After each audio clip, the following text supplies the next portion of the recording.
चलिए next example discuss करते हैं।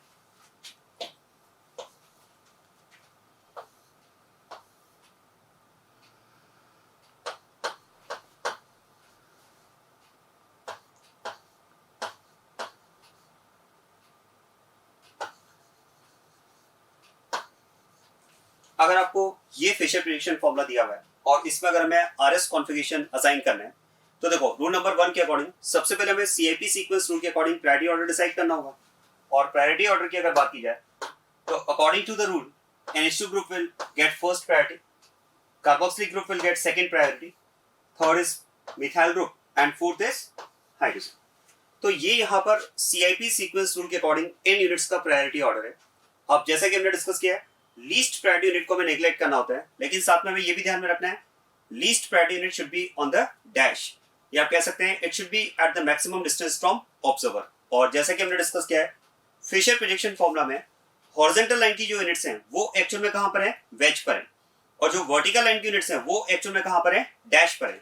मतलब आप देखो अगर मैं इस कंपाउंड के लिए एक्चुअल 3D रिप्रेजेंटेशन की बात करूं तो इसका एक्चुअल 3D रिप्रेजेंटेशन जो होगा उसमें हम बात कर सकते हैं कि हॉरिजॉन्टल लाइन की जो यूनिट्स हैं that is H and carboxylic, these are on wedge. जो हॉरिजॉन्टल लाइन की यूनिट्स हैं वो वेज पर है, और वर्टिकल लाइन की यूनिट्स की अगर हम बात करें तो units on vertical line are actually on dash, these units are on dash. अब जैसा कि आरएस कॉन्फ़िगरेशन असाइन करने के लिए रूल है कि जो लीस्ट प्रायोरिटी यूनिट है that should be on dash, मतलब ये हम कह सकते हैं कि फेशियल प्रेडिक्शन फॉर्मूला में लीस्ट प्रायोरिटी यूनिट डैश पर होने के लिए वर्टिकल लाइन पर होना चाहिए। तो अब आपके पास ऑप्शन है, या तो आप इस फेशियल में चेंज अप्लाई करके इस लीस्ट प्रायोरिटी यूनिट को वर्टिकल लाइन पर शिफ्ट करें, या फिर एक तरीका हमने ये भी डिस्कस किया। देखो आप ध्यान देना यहां पर अगर हम बात करें कि लीस्ट प्रायोरिटी यूनिट अगर हॉरिजॉन्टल लाइन पर है तो हॉरिजॉन्टल लाइन पर होने का मतलब इट इज ऑन वेज, ये हमारे लिए वेज पर है। क्या हम बात कर सकते हैं अगर ये least priority unit horizontal line पर होने के अकॉर्डिंग हमारे लिए वेज पर है तो जो ऑब्जर्वर इस प्लेन के बैक साइड में होगा उसके लिए वेज वाली यूनिट क्या होगी, डैश होगी। मतलब जो यूनिट्स हमारे लिए वेज है इस प्लेन के बैक साइड में जो ऑब्जर्वर खड़ा होगा उसके लिए वो यूनिट्स डैश होंगी। तो इसका मतलब ये कह सकते हैं कि जो हाइड्रोजन हमें वेज पर नजर आ रहा है वो उस ऑब्जर्वर को कहां पर नजर आएगा, डैश पर।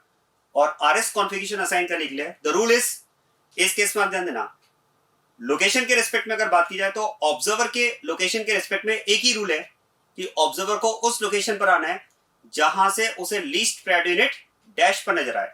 तो ये हम कह सकते हैं देखो कि ऑब्जर्वर के अकॉर्डिंग अगर मैं बात करूं तो उसे ये लीस्ट प्रायोरिटी यूनिट डैश पर नजर आए उसके लिए हम कह सकते हैं कि ऑब्जर्वर को इस प्लेन के बैक साइड में जाना होगा, और अगर वो इसके बैक साइड में जाएगा तो हम कह सकते हैं कि जो लीस्ट प्रायोरिटी यूनिट हमारे लिए वेज है वो उस ऑब्जर्वर के लिए डैश होगी।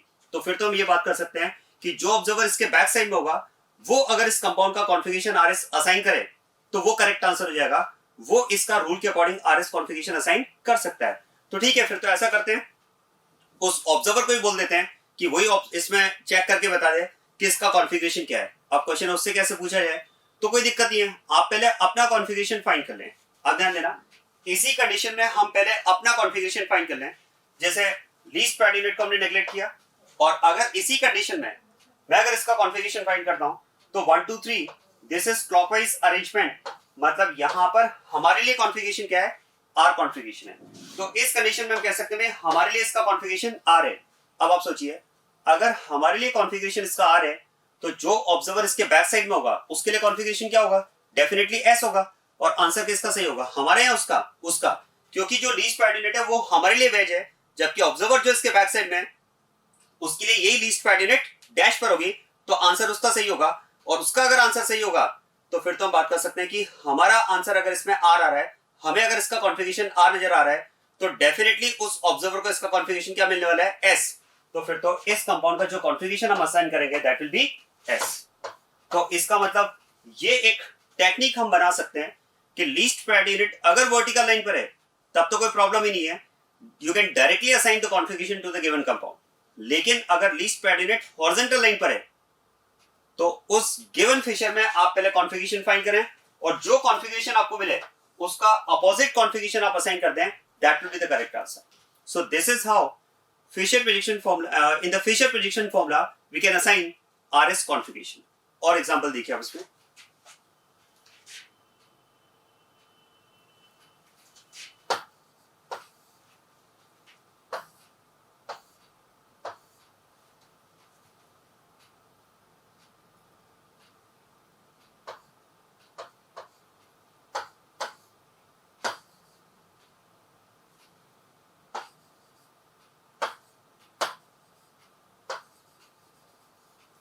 ये कंपाउंड अगर हमें दिया हुआ है और इसमें अगर हमें RS कॉन्फ़िगरेशन फाइंड करना है तो देखो ध्यान देना, एक तो इसमें कंपाउंड में अगर नंबर ऑफ सिस्टम्स की बात करें तो there are 2 systems present in the compound, क्योंकि ऑप्टिकल आइसोमेरिज्म के लिए सिस्टम क्या है, कायरल कार्बन, और यहां पर हम बात कर सकते हैं कि कंपाउंड में 2 कायरल कार्बन एटम्स प्रेजेंट है। अब आप ध्यान देना, पहले इस कायरल कार्बन के रिस्पेक्ट में कॉन्फ़िगरेशन फाइंड किया जाए, और इसके लिए आप देखो 4 यूनिट्स की अगर बात की जाए तो 1 is methyl group, second is hydrogen, third is OH group और फोर्थ ये पूरा ग्रुप होगा।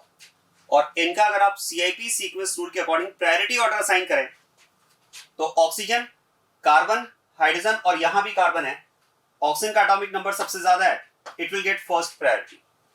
और कार्बन के कंपैरिजन में हाइड्रोजन का एटॉमिक नंबर कम है तो hydrogen will get fourth priority.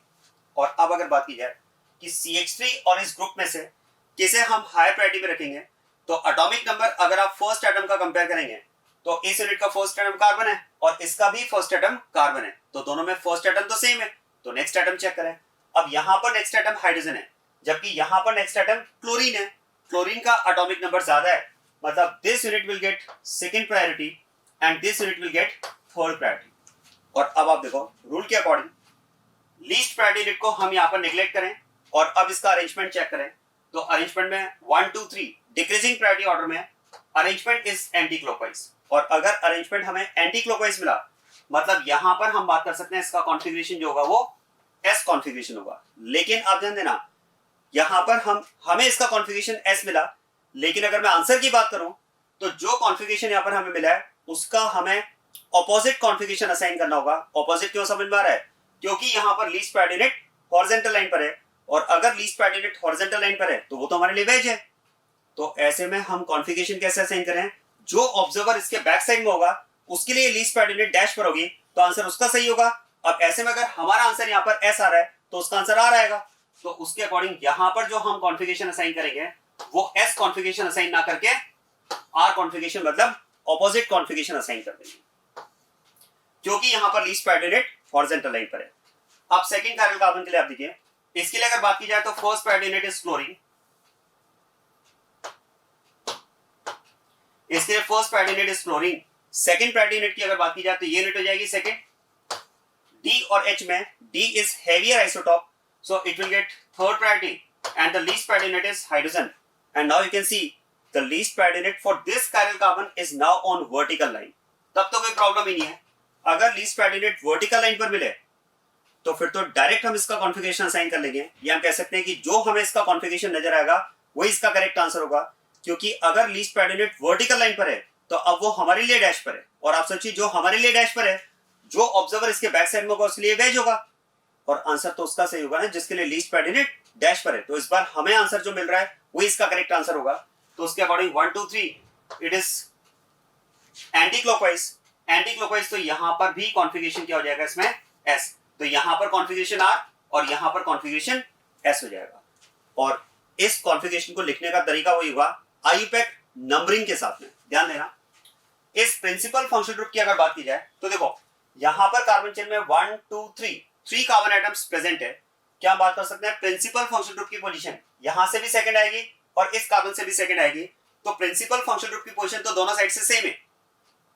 क्योंकि प्रिंसिपल फंक्शनल ग्रुप की पोजीशन दोनों साइड से सेम है तो अब यहां पर मैं बात करूंगा सब्स्टिट्यूएंट की, और सब्स्टिट्यूएंट यहां से क्लोज है, chlorine is present on first position.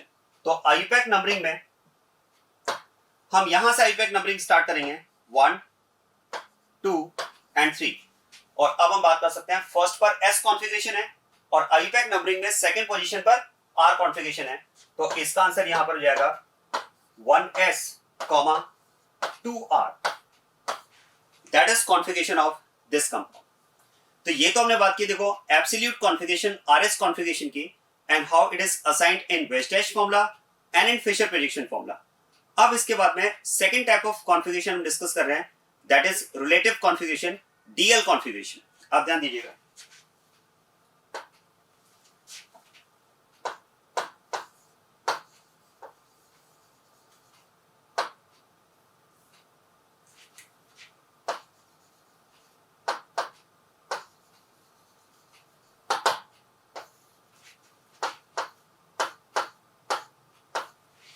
Second, अब हम बात कर रहे हैं डीएल कॉन्फ़िगरेशन, और इसे डिस्कस करने से पहले फिर से मैं एक बात आपको क्लियर कर दूं।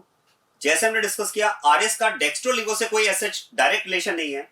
अगर किसी कंपाउंड का कॉन्फ़िगरेशन आर है तो हो सकता है वो कंपाउंड डेक्स्ट्रो नेचर का हो, या हो सकता है वो कंपाउंड लीवो नेचर का हो। इसी तरह से इस रिलेटिव कॉन्फ़िगरेशन में जो हम नोटेशन यूज करते हैं डीएल, इस कैपिटल डी कैपिटल एल का स्मॉल डी स्मॉल एल मतलब डेक्स्ट्रो लिवो से कोई डायरेक्ट रिलेशन नहीं है। ऐसा हो सकता है कि किसी कंपाउंड का कॉन्फ़िगरेशन डी है बट वो पीपीएल के रिस्पेक्ट में उसका नेचर लीवो हो, या हो सकता है उसका नेचर डेक्स्ट्रो भी हो सकता है। तो जैसे आरएस का डेक्स्ट्रो लीवो से कोई रिलेशन नहीं है, ऐसे ही इस डीएल कॉन्फ़िगरेशन का भी डेक्स्ट्रो लीवो से कोई डायरेक्ट रिलेशन नहीं है। अब आप ध्यान देना, बात करते हैं what is relative configuration and how it is assigned for the compound. देखो, सबसे पहले तो आप ध्यान देना, इसके नेम से आपको समझ में आना चाहिए रिलेटिव कॉन्फ़िगरेशन मतलब किसी के रेस्पेक्ट में, किसी को रिलेट करते हुए। देखो, एब्सोल्यूट कॉन्फ़िगरेशन में जब भी आप किसी कंपाउंड का कॉन्फ़िगरेशन फाइंड करते हैं तो आप उसका कॉन्फ़िगरेशन इंडिपेंडेंटली फाइंड करते हैं। आप गिवन कंपाउंड को किसी भी अदर कंपाउंड से रिलेट नहीं करते हैं। लेकिन इस केस में आपको क्या करना होगा, सबसे पहले जो भी कंपाउंड आपको गिवन है जिसका डीएल कॉन्फ़िगरेशन आपको फाइंड करना है, आपको सबसे पहले उस कंपाउंड को एक अदर कंपाउंड से रिलेट करना होगा, एक अदर कंपाउंड के रेस्पेक्ट में उसका कॉन्फ़िगरेशन असाइन करना होगा। मतलब यहां पर कॉन्फ़िगरेशन अगर फाइंड किया जाए तो that can not be find out independently. First of all you have to relate the given compound with the other compound. अब मैंने आपसे कहा कि यहां पर जब आप कॉन्फ़िगरेशन फाइंड करेंगे तो कंपाउंड का कॉन्फ़िगरेशन आप इंडिपेंडेंटली फाइंड नहीं करेंगे, आपको पहले उसे अदर कंपाउंड से रिलेट करना है।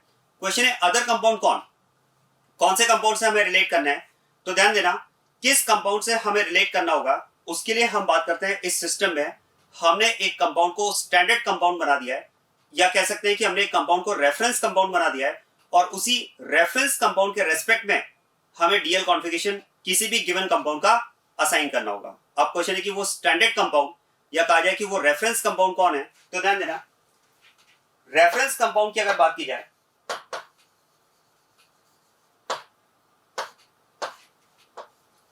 तो reference compound for this DL configuration is glyceraldehyde. आप ध्यान देना, glyceraldehyde is has been considered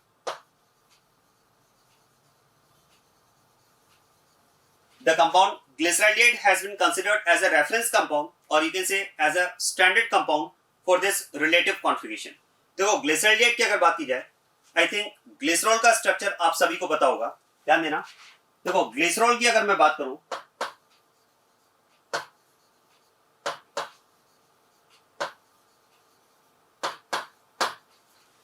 this compound is known as glycerol. ये कंपाउंड ग्लिसरॉल है। ध्यान देना, ये ग्लिसरॉल्डिएट नहीं है, ये कंपाउंड ग्लिसरॉल है।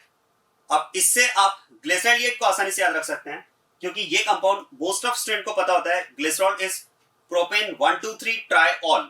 अब ग्लिसरॉल्डिएट को कैसे याद रखोगे? तो ध्यान देना, इसमें से एक टर्मिनल वाले पार्ट को हटा दो और इस टर्मिनल वाले पार्ट की जगह यहां पर प्लेस कर दो CHO एल्डिहाइड ग्रुप, क्योंकि यहां पर है ग्लिसरॉल्डिएट, एल्डिहाइड ग्रुप इससे प्रेजेंट होगा। This compound is known as glyceraldehyde and you can see glyceraldehyde has one chiral carbon, and this compound has been considered as a reference compound for this relative configuration. अब आपको क्या करना होगा? देखो, कोई भी कंपाउंड अगर आपको गिवन है तो आपको सबसे पहले उस गिवन कंपाउंड को इस रेफरेंस कंपाउंड से रिलेट करना है, और इसको रिलेट करते हुए, उस गिवन कंपाउंड को इस कंपाउंड से रिलेट करते हुए आपको डीएल कॉन्फ़िगरेशन असाइन करना है। क्वेश्चन है, रिलेट कैसे करेंगे? तो आप ध्यान देना, ये जो कंपाउंड हमारे पास जिसे हमने रेफरेंस कंपाउंड का है, इस रेफरेंस कंपाउंड में पहले हमने एक स्टैंडर्ड फॉर्मेट लिया, और स्टैंडर्ड फॉर्मेट लेकर वहां पर हमने डीएल कॉन्फ़िगरेशन को फिक्स कर दिया। और कैसे? आप देखो, आप ध्यान देना, रिलेटिव कॉन्फ़िगरेशन के लिए सबसे इंपॉर्टेंट पॉइंट जो है, relative configuration is always assigned in Fischer projection formula. Relative configuration को हमेशा फिशर प्रोजेक्शन फॉर्मूला में ही असाइन किया जाता है। इसे हम वेज-डैश फॉर्मूला में असाइन नहीं करते हैं, it is always assigned in Fischer prediction formula. तो हमने क्या किया, देखो जो हमारे पास रेफरेंस कंपाउंड है, सबसे पहले हमने इस रेफरेंस कंपाउंड के दो फिशर्स लिए। सबसे पहले हमने इस रेफरेंस कंपाउंड के दो फिशर्स लिए, या ये कह सकते हैं कि इस कंपाउंड के दो ऑप्टिकल आइसोमर्स हमने लिए, क्योंकि इसमें कैरियल कार्बन है और इस कैरियल कार्बन के रिस्पेक्ट में हमें दो तरह के अरेंजमेंट मिल सकते हैं। भाई जैसे अगर मैं आरएस के रिस्पेक्ट में बात करूं तो या तो एक तो हमें आर कॉन्फिगरेशन वाला कंपाउंड मिलेगा और एक हमें एस कॉन्फिगरेशन वाला कंपाउंड मिलेगा, या आप रिलेटिव सिस्टम के रिस्पेक्ट में कह सकते हैं कि इस कंपाउंड ग्लिसराइड के लिए एक तो हमें वो आइसोमर मिलेगा जिसका कॉन्फिगरेशन कैपिटल डी होगा और एक हमें वो कंपाउंड मिलेगा ऑप्टिकल आइसोमर जिसका कॉन्फिगरेशन कैपिटल एल होगा।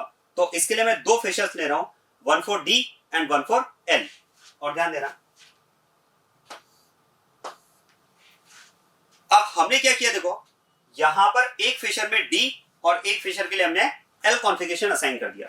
क्वेश्चन है किस कंडीशन में हमने डी असाइन किया और किस कंडीशन में एल असाइन किया। तो इसके लिए रूल क्या है, ध्यान देना।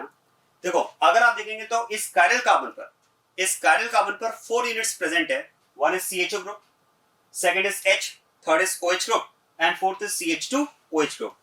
और ध्यान देना DL कॉन्फिगरेशन में रूल हमने ये बनाया कि in case of DL configuration if OH group, ध्यान दीजिएगा, इफ OH ग्रुप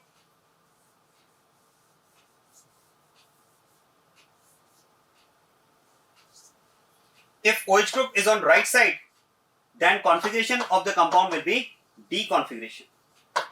अगर OH group आपको right side मिलता है तो उस केस में कंपाउंड का कॉन्फ़िगरेशन क्या होगा, D कॉन्फ़िगरेशन होगा। मैं इस बात को फिर रिपीट कर रहा हूं, ध्यान देना, जब भी हमें DL कॉन्फ़िगरेशन असाइन करना होता है it is always assigned in Fischer prediction formula. तो आपको पहले कंपाउंड का आपके पास फिशर प्रेडिक्शन फॉर्मूला होना चाहिए। जैसे मान लो अगर कोई कंपाउंड आपको वेज-डैश फॉर्मूला में दिया हुआ है तो पहले आपको उस वेज-डैश फॉर्मूला से उस कंपाउंड को फिशर में कन्वर्ट करना होगा, और कन्वर्ट करने की टेक्निक्स हम डिस्कस कर चुके हैं।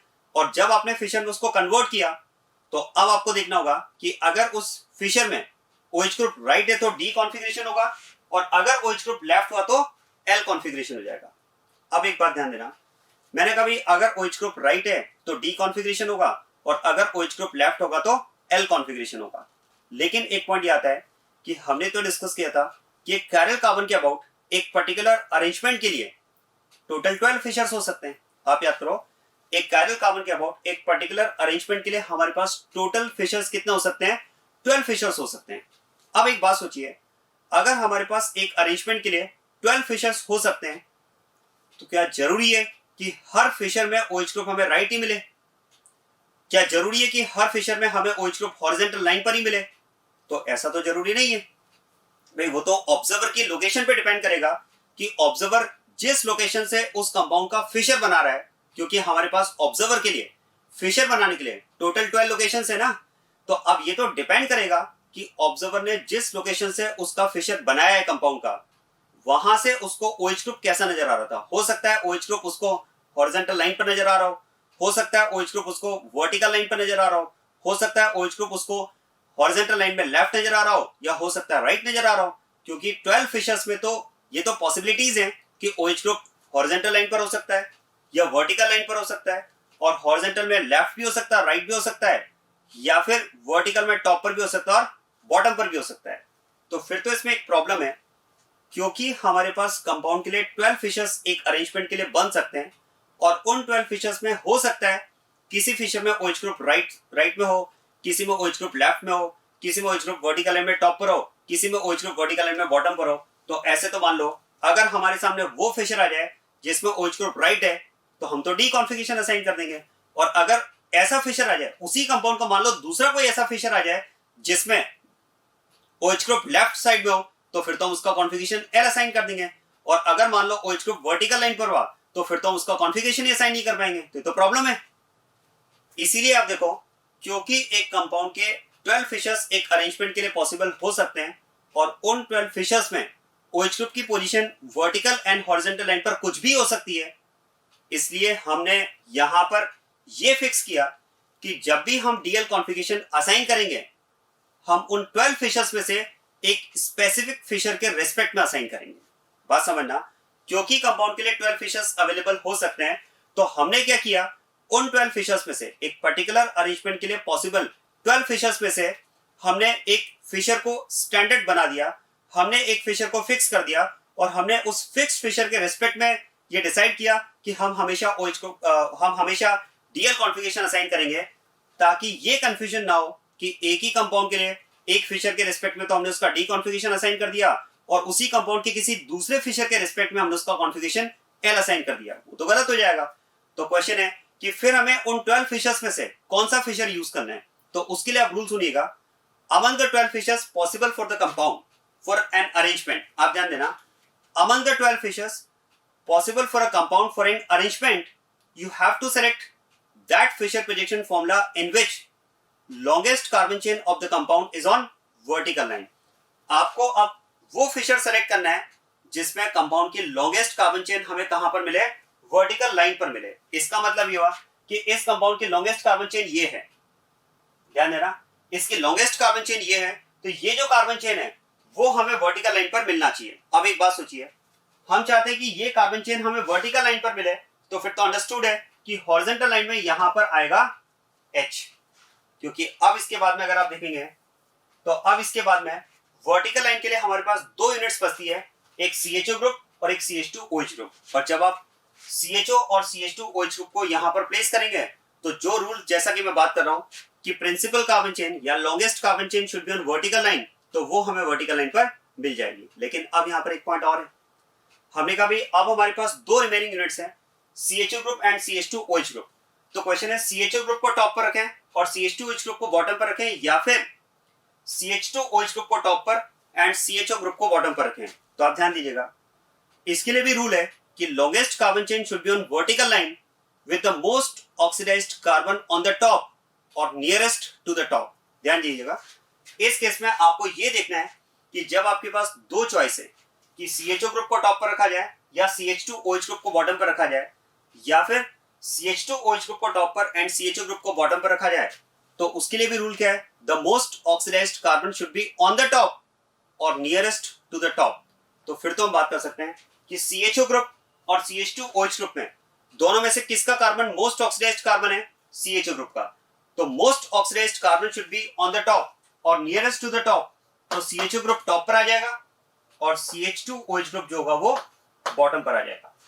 और अब हम बात कर सकते हैं, now this is the Fischer in which the longest carbon chain is on vertical line with the most oxidised carbon on the top, and now in this case if OH group is on right side, configuration of the compound will be D configuration. इस case में अब compound का configuration हम D assign करेंगे। तो आप ध्यान देना, मैं इस बात को फिर रिपीट कर रहा हूं क्योंकि यहीं पर आप सबसे ज्यादा एरर करोगे। डीएल कॉन्फ़िगरेशन जब हम असाइन करते हैं, रिलेटिव कॉन्फ़िगरेशन जब हम असाइन करते हैं, तो ध्यान देना ऑब्जर्वर की जो लोकेशन होगी वो फिशर प्रोजेक्शन फॉर्मूला के रूल के अकॉर्डिंग होना चाहिए, क्योंकि डीएल कॉन्फ़िगरेशन हमेशा फिशर में ही असाइन किया जाता है। तो जब भी ऑब्जर्वर डीएल कॉन्फ़िगरेशन असाइन करने के लिए मॉलिक्यूल को ऑब्जर्व करेगा तो उसकी लोकेशन कैसी होनी चाहिए, according to the rule of Fischer projection formula. मैं रिपीट कर देता हूं, मैं आपको याद दिलाता हूं, फिशर प्रोजेक्शन फॉर्मूला के लिए रूल क्या था, the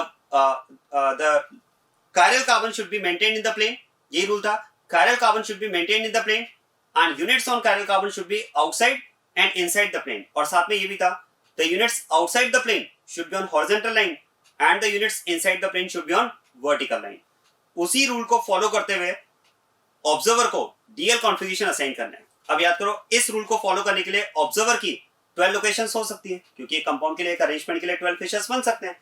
तो हमने कहा भी ठीक है, हम डेफिनेटली वो लोकेशन सेलेक्ट कर लेंगे जहां से हमें कायरल कार्बन प्लेन में मिलेगा, यूनिट्स कायरल कार्बन पर आउटसाइड और इनसाइड मिलेगी, और आउटसाइड हॉरिजॉन्टल लाइन पर होगी, मतलब आइस के अलाइनमेंट में, और जो यूनिट्स अवे पॉइंट कर रही होगी, जो यूनिट्स हमसे अवे पॉइंट कर रही होगी वो वर्टिकल लाइन पर होगी, अवे फ्रॉम ऑब्जर्वर। ठीक है, ये तो हम डिसाइड कर लेंगे, ऐसी लोकेशन हम ले लेंगे। लेकिन ऐसी लोकेशंस भी तो आप याद करो 12 लोकेशंस हो सकती है ना। तो क्वेश्चन है, उन 12 लोकेशंस में क्या हम रैंडमली कहीं भी खड़े हो सकते हैं? देखो, कहीं भी खड़े हो सकते हैं ऐसा नहीं है। उन 12 लोकेशंस में भी हमने एक लोकेशन को फिक्स कर दिया, और वो लोकेशन में कैसे फिक्स की, हम ऑब्जर्वर को कहेंगे कि आप वो लोकेशन सेलेक्ट करो जहां से लॉन्गेस्ट कार्बन चेन आपको वर्टिकल लाइन पर मिले, और मोस्ट ऑक्सीडाइज्ड कार्बन कहां पर होना चाहिए, टॉप पर होना चाहिए। ऐसे केस में फिर आप बताओ कि OH ग्रुप राइट है या लेफ्ट है। अगर राइट हुआ तो डी कॉन्फ़िगरेशन, और अगर ध्यान देना अगर most oxidised carbon is on the top, longest carbon chain is on vertical line, और ऐसे केस में अगर हमें OH ग्रुप लेफ्ट मिलता है तो फिर कंपाउंड का कॉन्फ़िगरेशन क्या हो जाएगा इस केस में, एल कॉन्फ़िगरेशन हो जाएगा। तो ये तो बात होगी देखो स्टैंडर्ड कंपाउंड की, रेफरेंस कंपाउंड की और उनके उसके फिशर्स की, जिसमें हमने डी और एल कॉन्फ़िगरेशन को असाइन करने के लिए हमने स्टैंडर्ड फॉर्मेट बना दिए। मतलब अब अगर फाइनली बात की जाए तो हम ये कह सकते हैं कि हमने इस सिस्टम में रिलेटिव कॉन्फ़िगरेशन में हमने क्या किया, एक कंपाउंड को स्टैंडर्ड कंपाउंड बना दिया, या आप कह सकते हैं कंपाउंड को हमने रेफरेंस कंपाउंड बना दिया, और वो कंपाउंड हमने लिया ग्लिसरॉल्डिएट।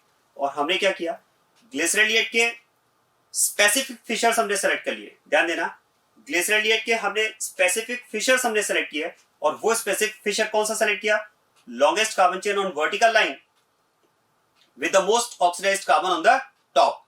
और उस स्पेसिफिक फिशर में जब हमें OH ग्रुप राइट मिला तो हमने उसको डी कॉन्फ़िगरेशन असाइन किया, और ऐसे स्पेसिफिक फिशर में जिसमें longest carbon chain is on vertical line with the most oxidised carbon on the top, ऐसे फिशर में जब हमें OH ग्रुप लेफ्ट मिला तो हमने उसका कॉन्फ़िगरेशन एल असाइन कर दिया।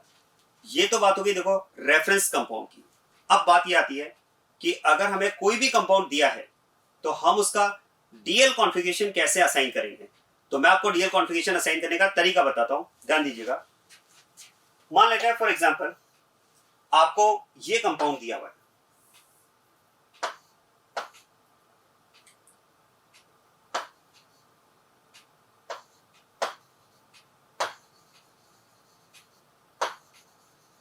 आपको अगर ये कंपाउंड दिया हुआ है और इसका आपको डीएल कॉन्फ़िगरेशन असाइन करना है। देखो नेम से ही समझ में आना चाहिए रिलेटिव कॉन्फ़िगरेशन। तो इसके लिए हमें क्या करना होगा, इस गिवन कंपाउंड को पहले किसी अदर कंपाउंड से रिलेट करना होगा। क्वेश्चन है वो अदर कंपाउंड कौन होगा, रेफरेंस कंपाउंड। जो मैंने रेफरेंस कंपाउंड अभी डिस्कस किया, बस आपको जो भी कंपाउंड गिवन होगा आपको सबसे पहले उस गिवन कंपाउंड को रेफरेंस कंपाउंड से रिलेट करना होगा। और ध्यान देना, अगर गिवन कंपाउंड रेफरेंस कंपाउंड से रिलेट करने के बाद में अगर आपको गिवन कंपाउंड इस फिशर के कंपेरेबल मिलता है तो हम इसका कॉन्फ़िगरेशन डी असाइन करेंगे, और अगर गिवन कंपाउंड आपको इस फिशर के कंपेरेबल मिलता है तो हम इसका एल कॉन्फ़िगरेशन असाइन करेंगे। अब आप ध्यान देना, जैसा कि मैंने आपसे कहा कि फिशर प्रेडिक्शन फॉर्मूला में ही हमेशा डीएल कॉन्फ़िगरेशन को असाइन किया जाता है। तो एक बात मैं आपको ये भी क्लियर कर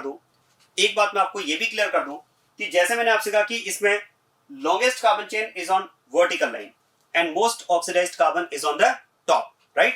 और हमने कहा भाई OH ग्रुप राइट है तो D और OH ग्रुप लेफ्ट है तो L।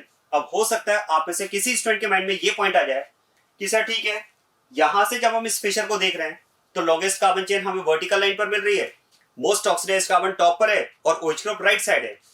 लेकिन अगर इसी फिशर को ऑब्जर्वर इस बोर्ड के बैक साइड में जाकर देखे तो क्या होगा, अगर ऑब्जर्वर इस फिशर को इस बोर्ड के बैक साइड में चला जाए और वहां से अगर इसको ऑब्जर्व करें तो जो OH ग्रुप अभी हमें राइट पर दिख रहा है, क्या मैं कह सकता हूं कि ऑब्जर्वर अगर इस प्लेन के बैक साइड में होगा तो यही OH ग्रुप जो अभी हमें राइट दिख रहा है उस ऑब्जर्वर को कैसा दिखेगा, लेफ्ट दिखेगा। तो फिर तो उसका कॉन्फ़िगरेशन एल हो जाएगा। फिर तो क्या ये कहना सही होगा कि यहां से देखने पर ये राइट है तो डी कॉन्फ़िगरेशन, और बैक साइड से देखने पर ये एल है तो एल कॉन्फ़िगरेशन होगा? तो आंसर है नो। देखो कॉन्फ़िगरेशन तो कोई एक ही होगा, या तो डी होगा या एल होगा। तो क्वेश्चन है कौन सा सही होगा।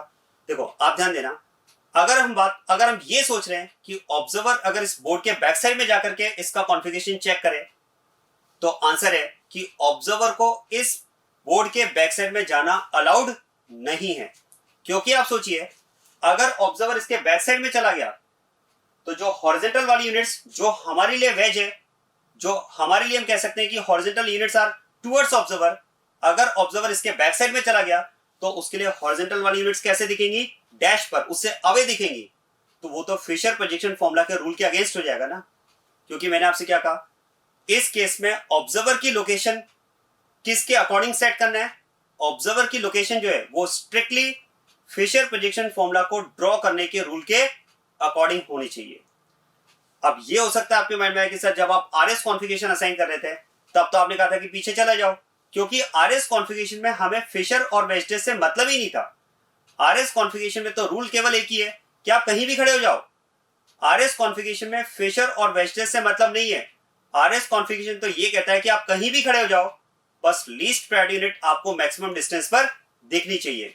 जबकि डीएल कहता है कि कहीं भी नहीं, आपको वो लोकेशन सेलेक्ट करना है जो फिशर प्रोजेक्शन फॉर्मूला के रूल के अकॉर्डिंग हो। और वो लोकेशन क्या है? फिशर प्रोजेक्शन फॉर्मूला के लिए लोकेशन हमने डिस्कस की है। chiral carbon is maintained in the plane. Units on chiral carbon should be towards observer on horizontal line and away from observer on vertical line. तो इस rule को strictly follow करते हुए ही हमें डीएल कॉन्फ़िगरेशन असाइन करना है। इसका मतलब ऑब्जर्वर के पास इस प्लेन के बैक साइड जाने का परमिशन नहीं है। तो इसका मतलब इसी के अकॉर्डिंग हमें OH ग्रुप को राइट मानते हुए डी कॉन्फ़िगरेशन असाइन करना होगा। अब आप देखो, जैसे इस फिशर के लिए मैंने आपसे कहा भाई इस कंपाउंड में हमें डीएल कॉन्फ़िगरेशन असाइन करना है। तो क्वेश्चन है कैसे असाइन करें? तो इसके लिए मैंने आपसे कहा कि जो कंपाउंड आपको दिया हुआ है, आपको पहले इसे रेफरेंस कंपाउंड से कंपेयर करना है। और अगर ये इसके कंपेरेबल है तो इसका कॉन्फ़िगरेशन डी आ जाएगा, और ये अगर इसके कंपेरेबल हुआ तो एल कॉन्फ़िगरेशन होगा। तो क्या मैं कह सकता हूं कि ये OH ग्रुप यहां पर लेफ्ट है और इसमें OH ग्रुप यहां पर लेफ्ट है, तो फिर तो हम इसका कॉन्फ़िगरेशन एल असाइन कर दें। क्या ऐसा बोल सकते हैं कि इसमें OH ग्रुप लेफ्ट है तो इसका एल कॉन्फ़िगरेशन असाइन कर दें? आंसर है नो, क्योंकि जिस फिशर में आप डीएल कॉन्फ़िगरेशन असाइन कर रहे हैं उस फिशर की ये कंडीशन भी तो है ना कि longest carbon chain should be on vertical line with the most oxidised carbon on the top. तो फिर तो पहले आपको इस फिशर में चेंजेस करने होंगे। आपको वो फिशर चाहिए जिसमें longest carbon chain vertical line पर हो और मोस्ट ऑक्सीडाइज्ड कार्बन कहां पर होना चाहिए? टॉप पर होना चाहिए। क्वेश्चन है फिर ऐसा फिशर कैसे बनाए? तो याद करो, फिशर में मैंने आपको चेंजेस अप्लाई करने के लिए कुछ रूल्स बताए थे, कुछ टेक्निक्स आपको बताई थी कि आप एक ही कंपाउंड के लिए अगर आपके पास एक फिशर अवेलेबल है तो उसी कंपाउंड के लिए आप दूसरे फिशर्स भी बना सकते हैं। और उसके लिए आप याद करो, मैं एक टेक्निक आपको याद दिलाता हूं। अगर आप इस फिशर की 4 यूनिट्स में से किसी एक को फिक्स कर दें तो बाकी की 3 यूनिट्स को आप क्लॉकवाइज या एंटी क्लॉकवाइज घुमा सकते हैं, शिफ्ट कर सकते हैं अपनी रिक्वायरमेंट के अकॉर्डिंग। इससे आपको जो नया फिशर मिलेगा वो सेम कंपाउंड को रिप्रेजेंट करेगा। तो फिर तो मैं क्या करूंगा, ध्यान देना, क्योंकि मुझे इस फिशर से ऐसे फिशर में जाना है, इसी कंपाउंड के उस फिशर में जाना है जहां पर मुझे longest carbon chain vertical line पर मिले। ध्यान देना, अगर हम चाहते हैं कि लॉन्गेस्ट कार्बन चेन हमें वर्टिकल लाइन पर मिले तो ऐसा करते हैं, इन फॉर्म में से मैं CH3 को फिक्स कर देता हूं। मैंने यहां पर CH3 को फिक्स कर दिया है और अब मैं बाकी की 3 यूनिट्स को मैं एंटी क्लॉकवाइज शिफ्ट कर रहा हूं। तो कार्बोक्सिलिक ग्रुप तो आ जाएगा टॉप पर, H आ जाएगा लेफ्ट साइड और OH ग्रुप आ जाएगा राइट साइड। और अब आप कह सकते हैं, now in this Fischer longest carbon chain is on vertical line with the most oxidized carbon on the top and now it is comparable to this fissure। और अब आप कह सकते हैं कि ये इस फिशर के कंपेरेबल है, तो इस कंपाउंड का कॉन्फ़िगरेशन क्या हो जाएगा? डी कॉन्फ़िगरेशन हो जाएगा। So configuration of the compound is D. This is how you can assign D और L configuration for the given compound. तो अब जरा देखो, हमने इस कंपाउंड का कॉन्फ़िगरेशन क्या इंडिपेंडेंटली असाइन किया? नो, हमने पहले इस कंपाउंड के फिशर को हमारे रेफरेंस कंपाउंड के फिशर से रिलेट किया और जब हमें फिशर इसके कंपेरेबल मिला तो हमने उसको डी कॉन्फ़िगरेशन कहा। क्योंकि यहां पर हमने कॉन्फ़िगरेशन इंडिपेंडेंटली असाइन नहीं किया है, हमने इसको स्टैंडर्ड कंपाउंड या कहा जाए रेफरेंस कंपाउंड से रिलेट करके इसको असाइन किया है, इसीलिए इस सिस्टम को हमने नेम दे दिया रिलेटिव सिस्टम। क्या बात समझ में आई? अब एक पॉइंट ये आता है, देखो कि अगर इस तरह से हमें किसी भी गिवन कंपाउंड को पहले इस रेफरेंस कंपाउंड से रिलेट करना है, अगर हमें इसमें किसी भी गिवन कंपाउंड को एक रेफरेंस कंपाउंड से रिलेट करना है तो फिर तो रेफरेंस कंपाउंड से रिलेट करने के बाद ही हम उस पर डीएल कॉन्फ़िगरेशन असाइन कर पाएंगे। और इसके लिए फिर तो पॉइंट ये आता है कि मान लेते हैं, ध्यान दीजिएगा, मान लेते हैं अगर हमें ये कंपाउंड दिया हुआ है,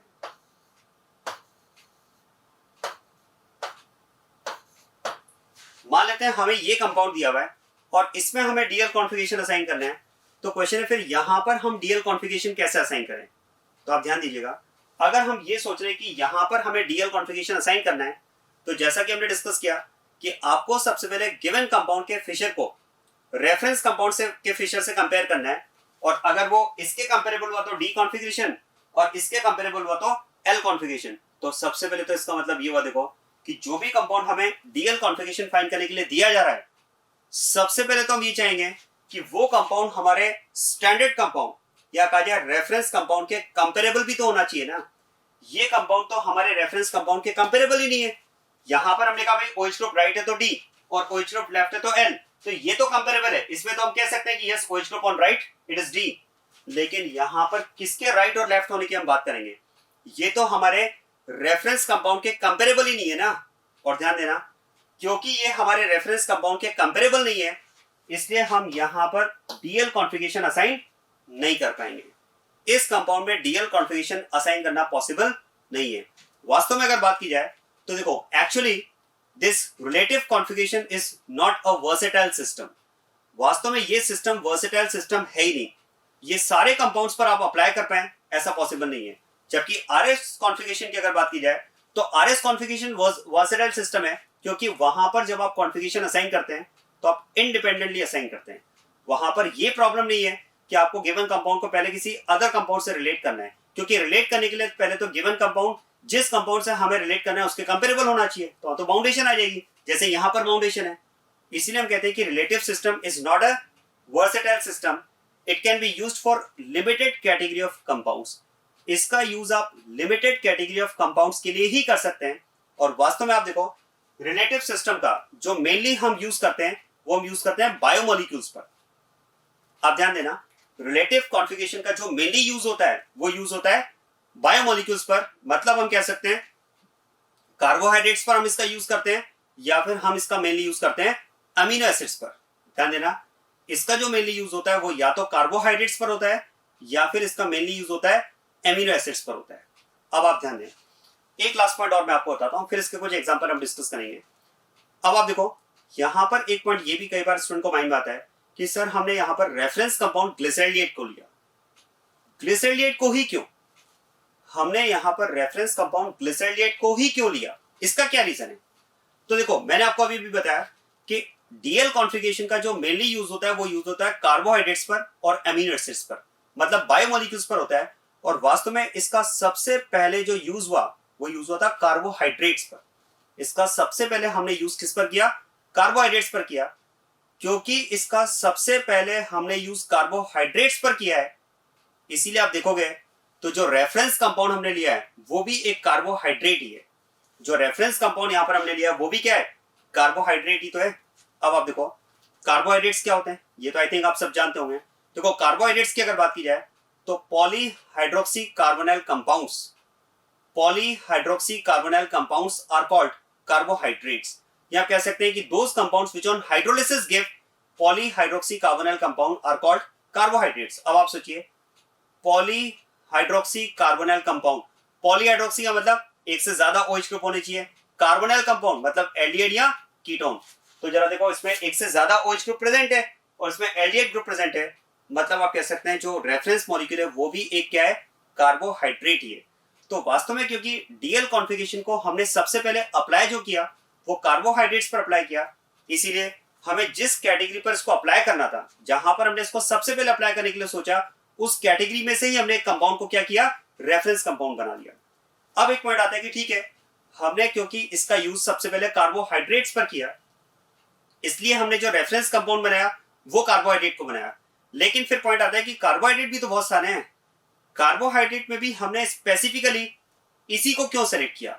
तो देखो, उसका रीजन है क्योंकि आप ये कह सकते हैं कि ग्लिसरॉल्डिएट जो है वो कार्बोहाइड्रेट कैटेगरी में अपनी एक स्पेशल आइडेंटिटी रखता है। ध्यान देना, glyceraldehyde has its special identity among carbohydrates. और ध्यान देना, ग्लिसरॉल्डिएट की अगर मैं यूनिक आइडेंटिटी की अगर मैं बात करूं, एक स्पेसिफिक आइडेंटिटी की अगर बात करूं, तो glyceraldehyde is the simplest optically active sugar. आप ध्यान दीजिएगा, glyceraldehyde is the simplest optically active sugar. जो ग्लिसरॉल्डिएट है वो कार्बोहाइड्रेट्स में सिंपलेस्ट ऑप्टिकली एक्टिव शुगर है। अब क्योंकि हमें ऑप्टिकल आइसोमरिज्म के लिए एक कंपाउंड सेलेक्ट करना था, एक स्टैंडर्ड कंपाउंड सेलेक्ट करना था, और वो कार्बोहाइड्रेट्स में से सेलेक्ट करना था, तो हमने फिर ऐसे कंपाउंड को सेलेक्ट कर लिया जिसकी अपनी एक स्पेशल आइडेंटिटी है, एक यूनिक आइडेंटिटी है, ताकि उसको किसी के लिए भी पहचानना आसान हो। तो इसलिए हमने ग्लिसरॉल्डिएट को एक रेफरेंस मॉलिक्यूल बनाया इस सिस्टम के लिए। क्योंकि अगर मैं आपको ग्लिसरॉल्डिएट में मैं अगर आपको कार्बोहाइड्रेट्स में ये बात कहूं कि कार्बोहाइड्रेट में हमने उस कंपाउंड को रेफरेंस कंपाउंड बनाया है जो कार्बोहाइड्रेट में सिंपलेस्ट ऑप्टिकली एक्टिव शुगर है, तो इट इज वेल नोन, आपको एकदम समझ में आ जाएगा कि अच्छा सर आप ग्लिसरॉल्डिहाइड की बात कर रहे हैं, तो क्योंकि इस कंपाउंड की अपनी कैटेगरी में एक स्पेशल आइडेंटिटी है, इसलिए हमने यहां पर इसको एक रेफरेंस कंपाउंड बना लिया। तो ध्यान दीजिएगा, DL configuration is used mainly for carbohydrates and amino acids, या कह सकते हैं for those compounds which are comparable to carbohydrates और अमीनो एसिड्स। ध्यान दीजिएगा, इसकी लिमिटेशन है, क्योंकि हमें डीएल कॉन्फ़िगरेशन रेफरेंस कंपाउंड के रेस्पेक्ट में असाइन करना है, तो जो कंपाउंड हमारे पास है वो इस रेफरेंस कंपाउंड के कंपेरेबल होना चाहिए। और उसके लिए क्या कंडीशन है, या तो कंपाउंड कार्बोहाइड्रेट हो या अमीनो एसिड्स हो या फिर कंपाउंड इनके कंपेरेबल होना चाहिए। और अब मैं एक बार फिर से रिपीट कर देता हूं, डीएल कॉन्फ़िगरेशन हमेशा फिशर पोजीशन फॉर्मूला के रेस्पेक्ट में ही असाइन किया जाता है। इसीलिए आप देखोगे कि जब भी डीएल कॉन्फ़िगरेशन की बात होगी हमेशा फिशर पोजीशन फॉर्मूला की बात होगी। और क्योंकि कंपाउंड के लिए एक ही अरेंजमेंट के लिए 12 फिशर्स पॉसिबल होते हैं, या कहा जाए कि जब एक ऑब्जर्वर एक कंपाउंड के लिए फिशर बनाता है तो उस ऑब्जर्वर के लिए फिशर बनाने के लिए जो रूल है उसके लिए टोटल 12 लोकेशंस हमारे पास अवेलेबल होती है। तो हमने उन 12 लोकेशंस में से डीएल कॉन्फ़िगरेशन असाइन करने के लिए एक लोकेशन को फिक्स कर दिया। क्या लोकेशन फिक्स की? ऑब्जर्वर को वो लोकेशन सेलेक्ट करना है जहां से लॉन्गेस्ट कार्बन चेन उसे वर्टिकल लाइन पर मिले फिशर में और मोस्ट ऑक्सीडाइज्ड कार्बन टॉप पर या नियरेस्ट टू द टॉप हो। और ऐसे में अगर OH ग्रुप राइट है तो D और अगर OH ग्रुप लेफ्ट है तो L कॉन्फ़िगरेशन होगा। चलिए अब मैं आपको इसे बायोमोलिक्यूल्स पर अप्लाई करके बताता हूं। अगर हम बात करें इस कंपाउंड की तो ध्यान देना, ये आप कह सकते हैं, देखो ये कार्बोहाइड्रेट तो नहीं है, क्योंकि कार्बोहाइड्रेट इज पॉलीहाइड्रोक्सी एल्डिहाइड और पॉलीहाइड्रोक्सी कीटोन। तो इट्स नॉट पॉलीहाइड्रोक्सी एल्डिहाइड और कीटोन, ये कार्बोहाइड्रेट नहीं है, ये अमीनो एसिड भी नहीं है। देखो ये एसिड तो है but it's not amino acid, it is hydroxy acid, क्योंकि इसमें OH ग्रुप प्रेजेंट है। जबकि अमीनो एसिड में हम बात करते हैं एसिड के साथ में NH2 ग्रुप प्रेजेंट होता है। तो ये कार्बोहाइड्रेट नहीं है, ये अमीनो एसिड भी नहीं है, लेकिन फिर भी हम इसमें डीएल कॉन्फ़िगरेशन असाइन कर पा रहे हैं। क्यों? क्योंकि although it's not carbohydrate, it's not amino acid, but it is comparable to reference molecule. तो ऐसा कोई जरूरी नहीं कि कार्बोहाइड्रेट या अमीनो एसिड ही होना चाहिए। कार्बोहाइड्रेट हो सकता है या अमीनो एसिड हो सकता है या फिर इनके कंपेरेबल मॉलिक्यूल होना चाहिए। अगर कंपेरेबल मॉलिक्यूल नहीं है लाइक दिस, तो we can not assign DL configuration. इस केस में फिर आप आरएस कॉन्फ़िगरेशन असाइन करने की बात कर सकते हैं। ये बात क्लियर? चलिए अब मैं इसमें एक एक एग्जांपल लेता हूं, एक कार्बोहाइड्रेट का एग्जांपल लेता हूं और एक अमीनो एसिड का एग्जांपल लेता हूं। ध्यान दीजिएगा,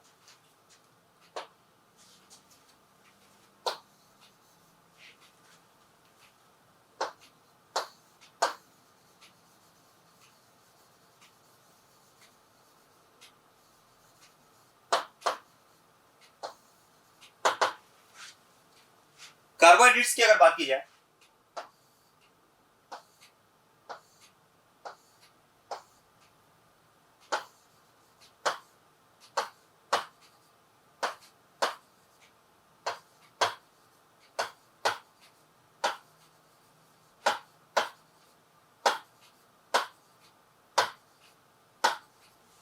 अब ध्यान दीजिएगा, कार्बोहाइड्रेट में जो एग्जांपल मैंने लिया है, दिस कंपाउंड इज ग्लूकोज। ये हमारे पास ग्लूकोज कंपाउंड है और ग्लूकोज का फिशर आपके सामने है। बस आपको क्या करना है, इस फिशर में अगर आप देखेंगे तो longest carbon chain is on vertical line with the most oxidised carbon on the top. बस ऐसे में आपको क्या करना है, ये हम कह सकते हैं कि फिशर हमारे पास एकदम स्टैंडर्ड फॉर्मेट में है। बिल्कुल वही फिशर हमारे पास अवेलेबल है जो रूल के अकॉर्डिंग होना चाहिए कि longest carbon chain vertical line पर होनी चाहिए, मोस्ट ऑक्सीडाइज्ड कार्बन टॉप पर होना चाहिए। तो हमें पहले देखना ही है डीएल कॉन्फ़िगरेशन असाइन करने के लिए। बस अब हम क्या कहेंगे, अगर OH ग्रुप राइट है तो D और अगर OH ग्रुप लेफ्ट है तो L। लेकिन पॉइंट यहां पर ये आ रहा है कि इसमें तो OH ग्रुप राइट भी है और लेफ्ट भी है, तो फिर कौन से OH ग्रुप के रिस्पेक्ट में असाइन करें यहां पर?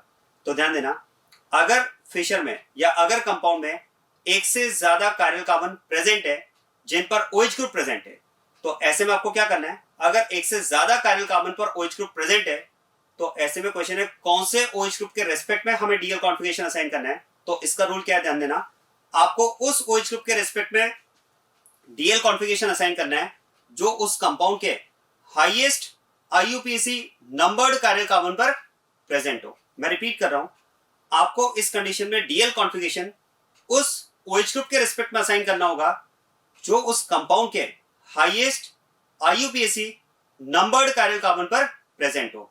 मतलब आपको वो कायरल कार्बन सेलेक्ट करना है जिसकी IUPAC नंबरिंग में नंबरिंग मैक्सिमम आ रही हो। अब जरा देखो इस कंपाउंड में कायरल कार्बन कौन कौन से हैं।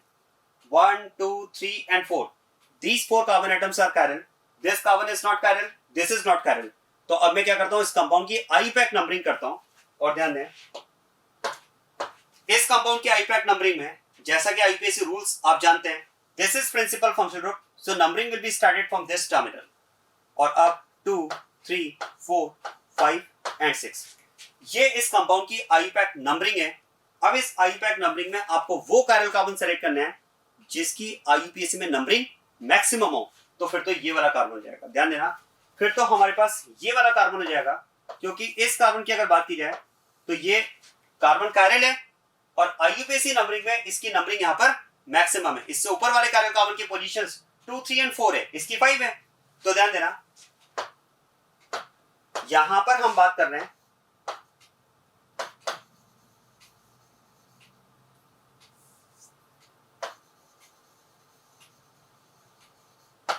Highest IUPAC numbered chiral carbon.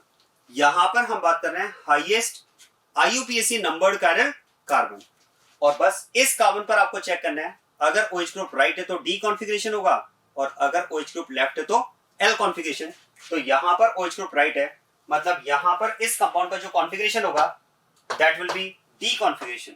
इसे हम यहां पर D ग्लूकोज कहेंगे. सो this compound is D glucose.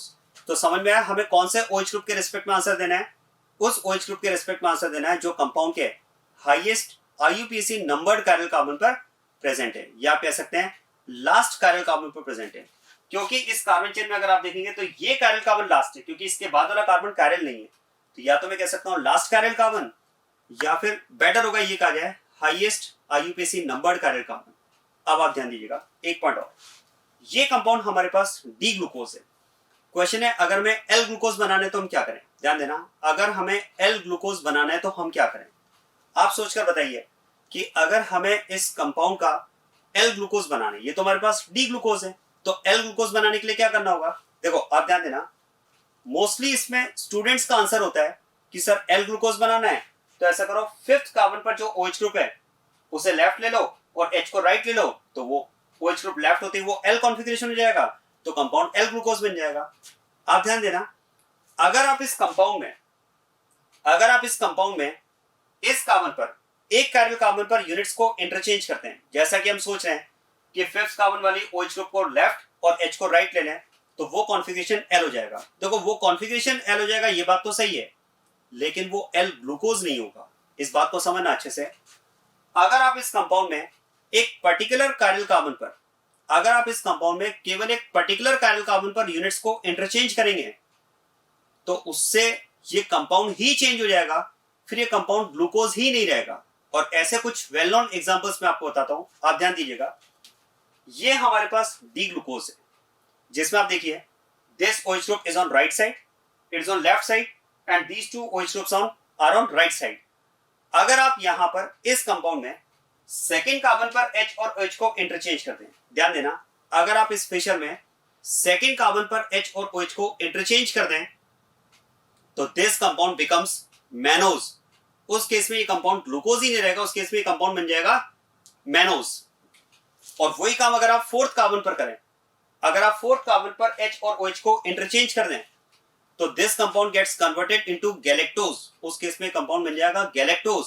और अगर आपने यही काम 5th कार्बन पर किया, अगर आप ये सोच रहे हैं कि 5th कार्बन पर H और OH को इंटरचेंज कर दें तो OH ग्रुप लेफ्ट होने से वो कॉन्फ़िगरेशन तो L हो जाएगा, लेकिन वो कंपाउंड ग्लूकोज नहीं रहेगा. That compound becomes indoors. तो वास्तव में अगर आप एक ही कायरल कार्बन पर चेंज करेंगे तो वो कंपाउंड फिर ग्लूकोज ही नहीं रहेगा, वो अदर कंपाउंड में कन्वर्ट हो जाएगा. तो क्वेश्चन है फिर वो L ग्लूकोज बनेगा कैसे. तो आप ध्यान दीजिएगा, इसके लिए मैं एक स्टेटमेंट दे रहा हूं, आपको याद रखना है, ये इंपॉर्टेंट है क्योंकि इस पर बेस्ड क्वेश्चन JEE एडवांस में 2 बार आ चुका है. 2 बार ऐसा क्वेश्चन आ चुका है, D ग्लूकोज दिया हुआ है और आपको L ग्लूकोज बताना है. पहले ही ऑप्शन में आपको क्या करेगा, यहां पर H और OH को इंटरचेंज करके दे देगा. H और OH को इंटरचेंज करके दिया तो वो कॉन्फ़िगरेशन तो L हो जाएगा, बट वो कंपाउंड ग्लूकोज नहीं रहेगा, वो कंपाउंड बन जाएगा इंडोज. देखो ध्यान देना, इसके लिए बेस्ट आप ये कंसेप्ट माइंड में रखें, D and L configuration of a compound, D and L configuration of a compound have mirror image relationship. किसी भी कंपाउंड के डी और एल कॉन्फ़िगरेशन के बीच में मिरर इमेज का रिलेशन होता है। इसका मतलब ये हुआ कि अगर डी और एल कॉन्फ़िगरेशन में मिरर इमेज का रिलेशन है तो फिर तो डी ग्लूकोज अगर ये मेरे पास है और मैं अगर एल ग्लूकोज चाहता हूं, ध्यान देना, अगर मैं ग्लूकोज का एल फॉर्म चाहता हूं, समझना बात को, अगर ये ग्लूकोज का मेरे पास डी फॉर्म है और मैं अगर ग्लूकोज का एल फॉर्म चाहता हूं, तो जैसा कि मैंने आपसे कहा D and L configuration for a compound have mirror image relationship. इसका मतलब मुझे फिर यहां पर क्या करना पड़ेगा, इसका कंप्लीट मिरर इमेज बनाना पड़ेगा। और जब आप इसका कंप्लीट मिरर इमेज बनाएंगे तो जो OH ग्रुप इसमें राइट है वो मिरर इमेज में कहां दिखेगा, लेफ्ट दिखेगा। लेकिन इसके लेफ्ट होने के साथ साथ ये दोनों OH ग्रुप भी लेफ्ट नजर आएंगे और ये OH ग्रुप राइट नजर आएगा। मतलब आपको सभी कार्बन पर क्या करना पड़ेगा, चेंज करना पड़ेगा। इधर वाली यूनिट्स को लेफ्ट और इधर वाली यूनिट्स को राइट करना होगा, तभी तो मिरर इमेज आएगा। तो ध्यान दीजिएगा, अगर आपको एक कंपाउंड का डी फॉर्म दिया हुआ है और उसका अगर आपको एल फॉर्म देना है तो एल फॉर्म बनाने के लिए आप क्या करोगे, उस गिवन फिशर का कंप्लीट मिरर इमेज बनाओगे। This is DL configuration in carbohydrate. अब बात करते हैं एमिनो एसिड की, ध्यान देना।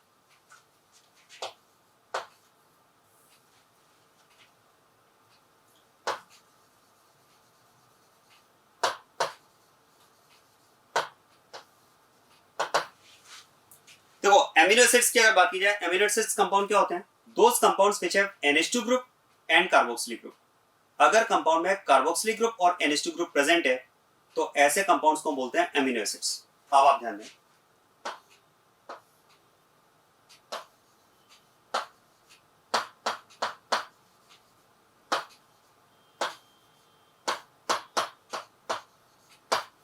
मान लो अगर आपके पास ये एक अमीनो एसिड दिया हुआ है, NH2 ग्रुप प्रेजेंट है, कार्बोक्सिलिक ग्रुप प्रेजेंट है, यहां पर एक ग्रुप G मैंने लिया है, दैट इज वेरिएबल यूनिट, कोई भी यूनिट हो सकती है।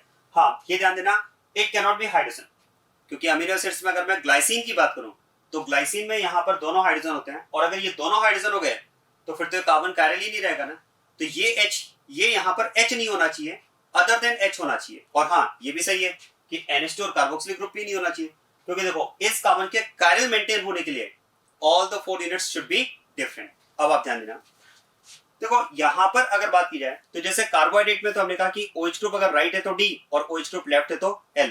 यहां पर हम DL कॉन्फ़िगरेशन असाइन करेंगे NH2 ग्रुप के रिस्पेक्ट में, कि अगर फिशर में NH2 ग्रुप राइट है तो D कॉन्फ़िगरेशन और अगर लेफ्ट है तो L कॉन्फ़िगरेशन होगा। तो फिर तो यहां पर मैं बात कर सकता हूं, this NH2 group is on right side so it's configuration will be D configuration. यहां पर इसका कॉन्फ़िगरेशन D कॉन्फ़िगरेशन हो जाएगा। अब एक पॉइंट आता है, जैसे यहां पर हमने एक ऐसा कार्बोहाइड्रेट लिया जिसमें मोर देन 1 कायरल कार्बन पर OH ग्रुप प्रेजेंट थे, तो इसमें फिर हमें यह डिसाइड करना पड़ा कि हम कौन से वाले OH ग्रुप के रेस्पेक्ट में डीएल कॉन्फ़िगरेशन असाइन करेंगे।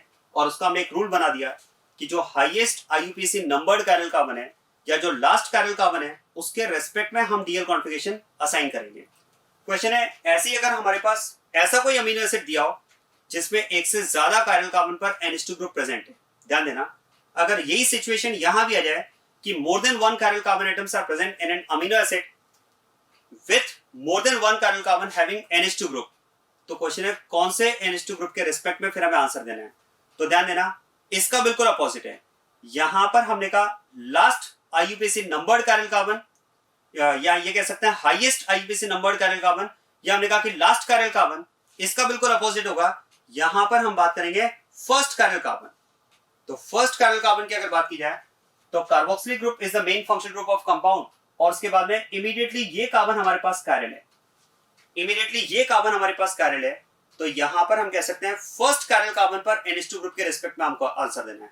या फिर आप ये भी कह सकते हैं we have to assign DL configuration with respect to that NH2 group which is present on alpha carbon. ध्यान देना, जो NH2 ग्रुप अल्फा कार्बन पर प्रेजेंट होगा हमें उसके रिस्पेक्ट में डीएल कॉन्फ़िगरेशन असाइन करना है। क्वेश्चन है अल्फा कार्बन कौन सा होगा, तो देखो कंपाउंड का प्रिंसिपल फंक्शनल ग्रुप जिस कार्बन से अटैच्ड होता है that is called alpha carbon. अब आप ध्यान दें, क्या हम बात कर सकते हैं, carboxylic group is the principal functional group of compound and the carbon of compound to which principal functional group is directly attached is called alpha carbon. यही तो कार्बन अल्फा कार्बन होगा ना, जिससे कंपाउंड का principal functional group directly attached. And now we can say NH2 group present on alpha carbon, if it is on right side, it will be D configuration। और अगर L configuration की बात की जाए तो क्या करना होगा, अगर हमें इसी कंपाउंड के एल कॉन्फ़िगरेशन की बात करनी है तो आप इसका मिरर इमेज बना दो, और इसका अगर हम मिरर इमेज बनाते हैं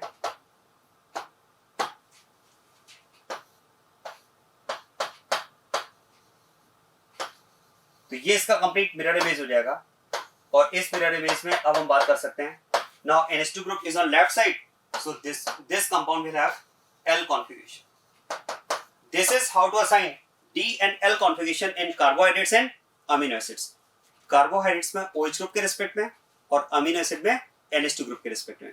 अगर एक से ज्यादा कार्बन कार्बन पर OH ग्रुप प्रेजेंट है तो लास्ट कार्बन कार्बन या कह सकते हैं highest IUPAC numbered carbon carbon के रिस्पेक्ट में DL कॉन्फ़िगरेशन असाइन करना है। और अमीनो एसिड में अगर एक से ज्यादा कार्बन कार्बन पर NH2 ग्रुप प्रेजेंट है तो फर्स्ट कार्बन कार्बन या कहा जाए अल्फा कार्बन पर प्रेजेंट NH2 ग्रुप के रिस्पेक्ट में हम DL कॉन्फ़िगरेशन असाइन करेंगे। अगर एक कंपाउंड का आपको D फॉर्म या L फॉर्म दिया है और उसका दूसरा अपोजिट फॉर्म आपसे पूछा जाए, D दिया है L पूछा जाए, L दिया है D पूछा जाए, तो आपको गिवन फिशर का कंप्लीट मिरर इमेज बनाना है। और ये भी ध्यान रखना, जब आप DL कॉन्फ़िगरेशन असाइन करेंगे तो फिशर में स्टैंडर्ड फिशर हमें चाहिए, वो स्पेसिफिक फिशर चाहिए जिसमें longest carbon chain vertical line पर हो, मोस्ट ऑक्सीडाइज्ड कार्बन टॉप पर हो। उस केस में फिर आप NH2 और OH ग्रुप के रिस्पेक्ट में आंसर देंगे। So this is about DL configuration. और लास्ट में एक पॉइंट ये भी मैं रिपीट करना चाहूंगा कि मान लेते हैं जैसे इस कंपाउंड का कॉन्फ़िगरेशन D है, तो जरूरी नहीं है कि ये कंपाउंड डेक्स्ट्रो नेचर का होगा। ये कंपाउंड डेक्स्ट्रो नेचर का भी हो सकता है या फिर लीवो नेचर का भी हो सकता है। हाँ, ये कंफर्म है, देखो ये कंफर्म है कि अगर ये कंपाउंड डेक्स्ट्रो का हुआ, अगर ये कंपाउंड डेक्स्ट्रो का हुआ तो इसका जो मिरर इमेज L कॉन्फ़िगरेशन वाला कंपाउंड होगा वो लीवो का होगा। या फिर अगर ये L कॉन्फ़िगरेशन वाला कंपाउंड डेक्स्ट्रो हुआ तो जो मिरर इमेज D कॉन्फ़िगरेशन वाला कंपाउंड वो क्या हो जाएगा, लीवो हो जाएगा, क्योंकि डेक्स्ट्रो लीवो में मिरर इमेज रिलेशनशिप होता है। लेकिन डेक्स्ट्रो लीवो का इस DL कॉन्फ़िगरेशन से एज सच कोई रिलेशन नहीं है। तो ये हमने बात की है कॉन्फ़िगरेशन ऑफ ऑप्टिकल आइसोमर्स।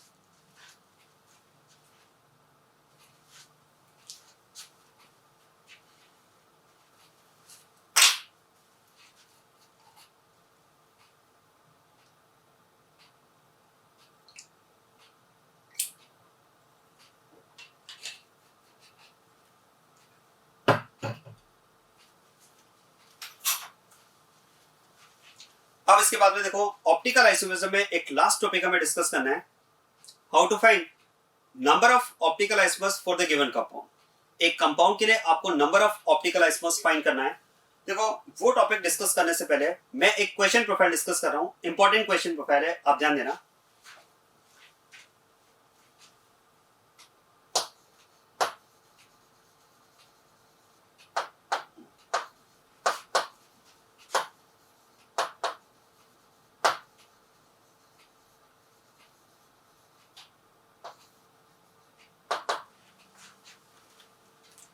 इस क्वेश्चन प्रोफाइल में हम डिस्कस कर रहे हैं रिलेशन बिटवीन गिवन मॉलिक्यूल्स। ये एक सेट क्वेश्चन प्रोफाइल है ऑप्टिकल आइसोमरिज्म के लिए और एक इंपॉर्टेंट क्वेश्चन प्रोफाइल भी है। इसमें क्या होता है, आपको 2 मॉलिक्यूल्स गिवन होते हैं और उन मॉलिक्यूल्स में आपको रिलेशन फाइंड करना होता है। और देखो इसके जो ऑप्शंस हैं वो भी फिक्स्ड हैं। ये एक सेट क्वेश्चन प्रोफाइल है। आपको जो 4 ऑप्शंस इसमें गिवन होंगे, ध्यान देना, उसमें एक ऑप्शन तो आपको गिवन होता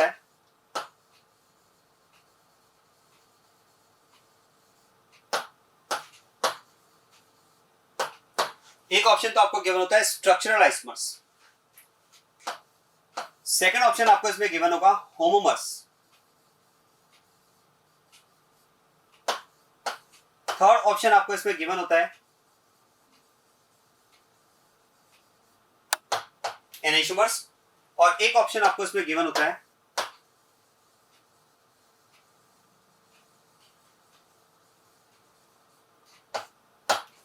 diastereomers.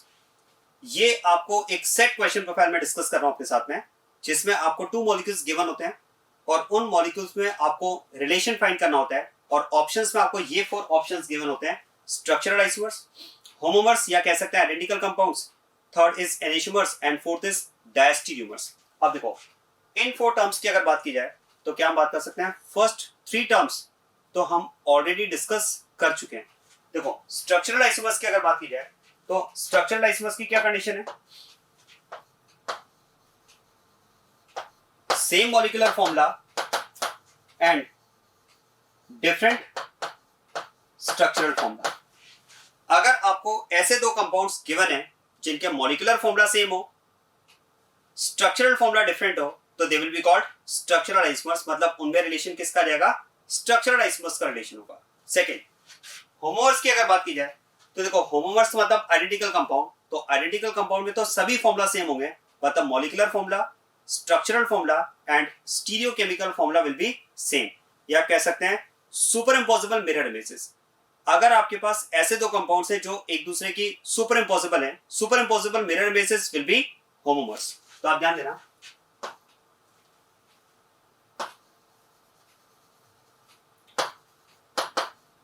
Same molecular formula, structural formula and stereochemical formula, या फिर आप कह सकते हैं the compounds which are super impossible on each other will be homomers, क्योंकि वही कंपाउंड सुपर इम्पोजिबल हो सकते हैं जिनके मॉलिक्यूलर फॉर्मूला, स्ट्रक्चरल फॉर्मूला और स्टीरियोकेमिकल फॉर्मूला सेम हो। तो यहां पर आप बात कर सकते हैं और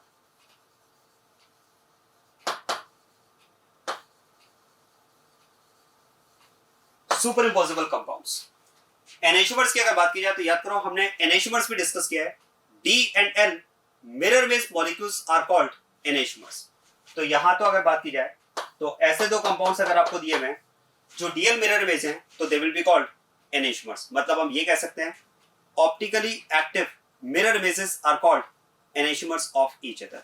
तो देखो ये तीन टर्म्स तो हम पहले भी डिस्कस कर चुके हैं, आपके लिए जो न्यू टर्म हो सकती है वो है डायस्टेरियोमर्स। तो मैं पहले डायस्टेरियोमर से रिलेटेड कुछ पॉइंट्स डिस्कस कर रहा हूं, फिर हम क्वेश्चन प्रोफाइल डिस्कस करेंगे how to find relation between given molecules. आप ध्यान दीजिएगा, डायस्टेरियोमर्स की अगर बात की जाए तो इसके लिए कुछ पॉइंट्स मैं डिस्कस कर रहा हूं। सबसे पहले तो इसकी डेफिनेशन डिस्कस करते हैं, डायस्टेरियोमर्स होते क्या हैं। तो ध्यान दीजिएगा,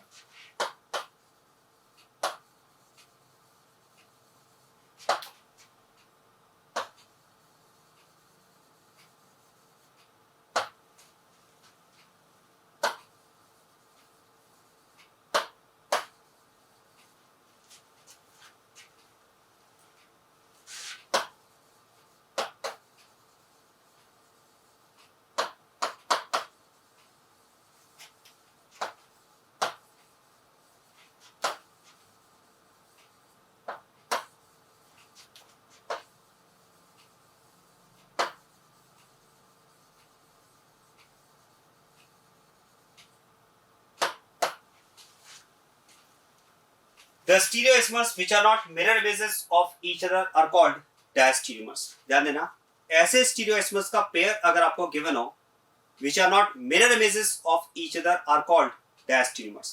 अब एक बात ध्यान देना, the stereoisomers which are not mirror images, ऐसे stereoisomers जो एक दूसरे की mirror image ना हो उन्हीं को हम क्या कहेंगे, diastereomers कहेंगे। अब इसके लिए एक एग्जांपल आप समझिए, इसमें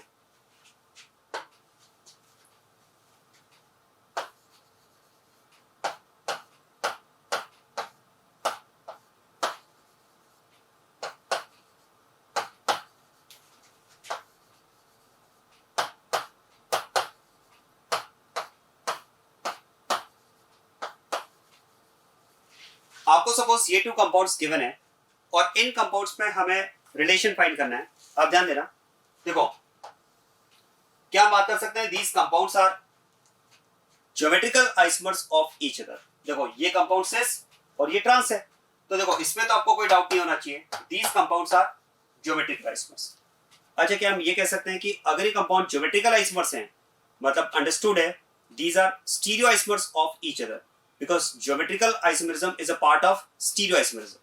तो आप कह सकते हैं कि हाँ ये geometrical isomers हैं और ये stereoisomers भी हैं।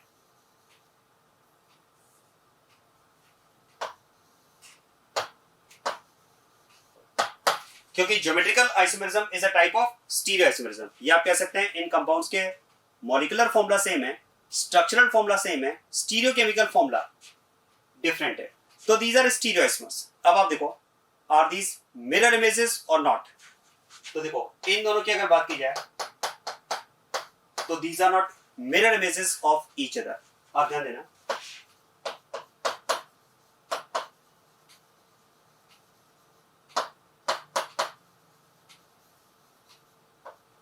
These are not mirror images of each other. तो फिर तो इसका मतलब ये हो, देखो आप ये कह सकते हैं these are the stereo isomers which are not mirror images of each other, and such type of stereoisomers which are not mirror images of each other are called diastereomers. ऐसे ही compounds को हम diastereomers कहेंगे. The stereoisomers which are not mirror images of each other are called diastereomers. और आप कह सकते हैं these are the stereoisomers which are not mirror images of each other, so they will be called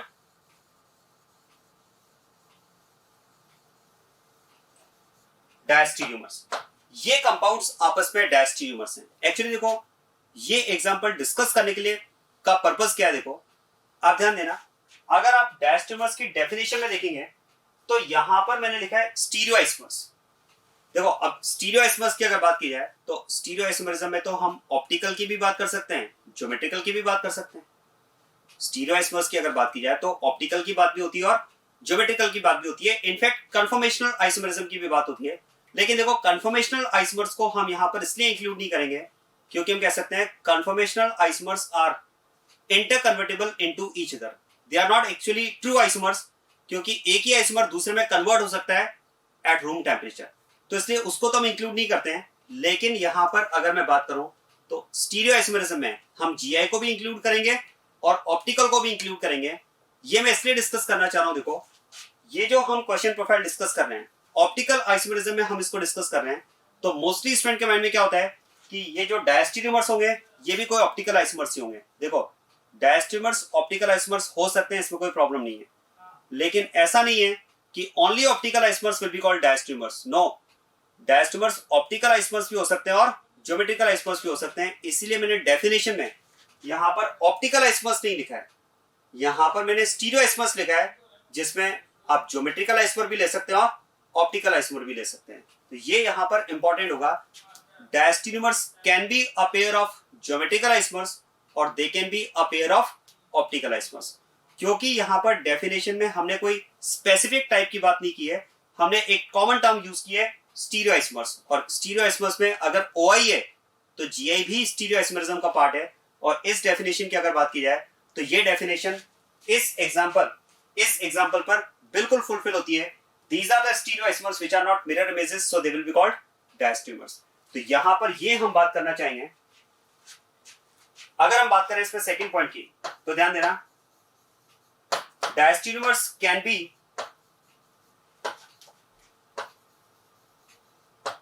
a pair of geometrical isomers or optical isomers.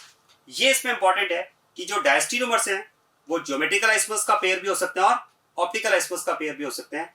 अब जरा ध्यान देना, एनेशोमर्स and diastereomers, इसके मैं थोड़ा सा कुछ कंपैरेटिव पॉइंट्स डिस्कस करता हूं, आपको और अच्छे से समझ में आएगा. देखो एनेशोमर्स में हमने कहा D and L mirror images are called enantiomers. अब हमने एनेशोमर्स में तो स्पेसिफिक आइसोमर्स की बात की है डी एंड एल, और क्या मैं कह सकता हूं डीएल आइसोमर्स तो ऑप्टिकल आइसोमर्स हैं. इसका मतलब एनेशोमर्स is a pair of optical isomers, while diastereomers may be a pair of optical isomers, but diastereomers may be a pair of geometrical isomers also. Enantiomers केवल optical isomerism के लिए use होने वाली term है, जबकि diastereomers optical isomerism के लिए भी यूज हो सकती है और इसी टर्म का यूज आप geometrical isomers के लिए भी कर सकते हैं. ये बात समझ में आ रही है.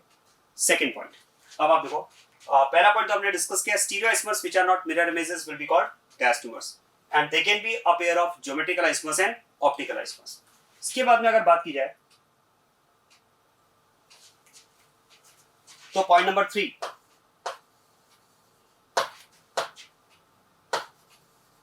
diastereomers have different physical properties.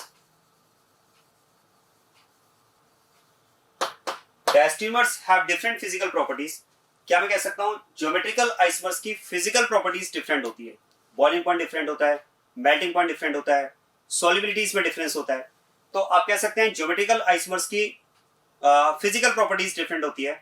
और क्या हम बात कर सकते हैं ज्योमेट्रिकल आइसोमर्स आर डायस्टीरियोमर्स, क्योंकि ज्योमेट्रिकल आइसोमर्स में अगर मैं एक सिस और एक ट्रांस कंपाउंड की बात करूं तो क्या सिस एंड ट्रांस कभी एक दूसरे के मिरर इमेज हो सकते हैं? क्या सिस ट्रांस एक दूसरे के मिरर इमेज होंगे क्या? नो. और अगर मिरर इमेज नहीं होंगे तो दे विल बी डायस्टीरियोमर्स. और अगर ज्योमेट्रिकल आइसोमर्स डायस्टीरियोमर्स हैं तो यस ज्योमेट्रिकल आइसोमर्स की फिजिकल प्रॉपर्टीज डिफरेंट होती है. तो इस बेसिस पे मैं कह सकता हूं कि डायस्ट्रीमर्स की फिजिकल प्रॉपर्टीज डिफरेंट होती है। जबकि आप याद करो एनहाइड्रोमर्स हैव सेम फिजिकल प्रॉपर्टीज। एनहाइड्रोमर्स की फिजिकल प्रॉपर्टीज सेम होती है। एनहाइड्रोमर्स के बॉइलिंग पॉइंट सेम होते हैं, एनहाइड्रोमर्स की मेल्टिंग पॉइंट सेम हो गए, सॉल्युबिलिटी सेम होगी। जबकि डायस्ट्रीमर्स के मेल्टिंग पॉइंट डिफरेंट हो गए, बॉइलिंग पॉइंट डिफरेंट हो गए, सॉल्युबिलिटीज डिफरेंट होगी। और अब एक पॉइंट और, क्या हम बात कर सकते हैं, enantiomers are always optically active compounds. जो एनहाइड्रोमर्स होंगे वो हमेशा ऑप्टिकली एक्टिव होंगे, क्योंकि एनहाइड्रोमर्स में तो हम स्पेसिफिकली बात कर रहे हैं कि डी एंड एल, ध्यान देना, एनहाइड्रोमर्स में तो हम स्पेसिफिकली बात कर रहे हैं कि D and L isomers are called enantiomers. और क्या मैं कह सकता हूं, अगर डीएल आइसोमर्स एनहाइड्रोमर्स हैं तो डीएल आइसोमर्स तो हमेशा ऑप्टिकली एक्टिव होंगे, बट डी और एल तो ऑलवेज ऑप्टिकली एक्टिव होता है। ऑप्टिकली इनएक्टिव की अगर बात की जाए तो वो होता है मीजो। तो अगर एनहाइड्रोमर्स डीएल आइसोमर्स हैं तो आप कह सकते हैं enantiomers are always optically active compounds. Question है डायस्टीरियोमर्स क्या होंगे, ऑप्टिकली एक्टिव होंगे या इनएक्टिव होंगे, क्या कंडीशन होगी इसमें? तो ध्यान देना, डायस्टीरियोमर्स की अगर बात की जाए तो डायस्टीरियोमर्स में दो कंपाउंड्स में अगर आप ऑप्टिकल एक्टिविटी की बात करें तो ऐसे केस में हमारे पास तीन तरह के कॉम्बिनेशन हो सकते हैं। ध्यान देना, डायस्टीरियोमर्स में ऐसा हो सकता है दोनों ऑप्टिकली एक्टिव हो, या फिर ये हो सकता है दोनों ऑप्टिकली इनएक्टिव हो, या फिर ये भी हो सकता है एक ऑप्टिकली एक्टिव और एक ऑप्टिकली इनएक्टिव हो। अब ध्यान देना, अगर हम बात करें डायस्टीरियोमर्स की,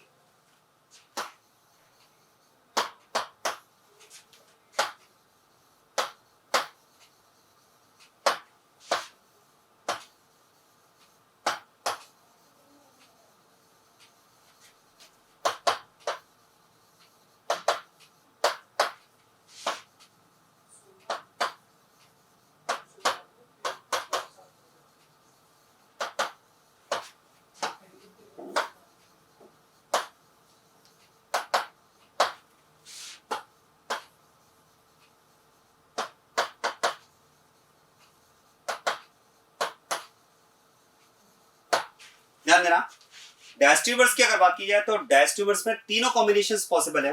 हो सकता है दोनों ऑप्टिकली एक्टिव हो सकता है दोनों ऑप्टिकली इनएक्टिव हो, या फिर ये भी हो सकता है एक ऑप्टिकली एक्टिव और एक ऑप्टिकली इनएक्टिव हो। देखो, तीनों ही कॉम्बिनेशंस के एग्जांपल्स मैं आपको नोट्स में नोट करवाऊंगा। पहला एग्जांपल तो आपके सामने ही है, this is the pair of diastereomers in which the stereoisomers are not mirror images. और अगर आप इनकी ऑप्टिकल एक्टिविटी को चेक करें तो दोनों ही ऑप्टिकली इनएक्टिव है। आप ध्यान देना, इनके लिए बात कर सकते हैं बोथ आर ऑप्टिकली इनएक्टिव, दोनों ही यहां पर ऑप्टिकली इनएक्टिव है।